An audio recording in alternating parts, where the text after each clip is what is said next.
Ciidanka xoogga dalka Soomaaliya, ciidanka daraawiishta Galmudug iyo kuwa deegaanka ee loo yaqaan macawisleyda ayaa Al-shabaab kala wareegay deegaanka Ceel Huur oo ka tirsan gobolka Mudug ee dowlad goboleedka Galmudug. War-saxaafadeed ka soo baxay madaxtooyada Galmudug ayaa lagu yiri howlgal qorsheysan oo si wadajir ah maanta u fuliyeen ciidanka qalabka sida daraawiishta Galmudug iyo ciidamada kacdoonka shacabka oo iskaashanaya ayaa si buuxda gacanta ugu dhigay deegaanka Ceel Huur ee gobolka Mudug sida lagu yiri qoraalka ka soo baxay Galmudug. Sidoo kale qoraal ka soo baxay Galmudug ayaa lagu sheegay in dowlad goboleedka in ay bogaadinayso dagaalka ay maanta ciidanka dowladda ay kula wareegeen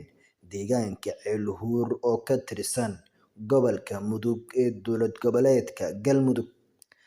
Dhanka kale, madaxweynaha dowlad goboleedka Galmudug Axmed Cabdi Kaariye Qoorqoor ayaa bogaadiyay ciidamada qalabka sida daraawiishta Galmudug iyo kacdoonka shacabka ee ka dhanka ah kooxda khawaarijta Al-shabaab, isaga oo dhiirigeliyay shacabka Galmudug iyo ciidanka dowladda in ay sii laba jibaaraan howlgalkan lagu xoreynayo deegaanada Galmudug sida lagu yiri qoraalka ka soo baxay madaxtooyada. Qabsashada deegaanka Ceel Huur ee gobolka Mudug ayaa ku soo beegmaya xilli guud ahaan uu dalka ka socdo dagaalka ka dhanka ah Al-shabaab, kaas oo ku baaqay madaxweynaha Jamhuuriyadda Federaalk Soomaaliya Xasan Sheekh Maxamuud.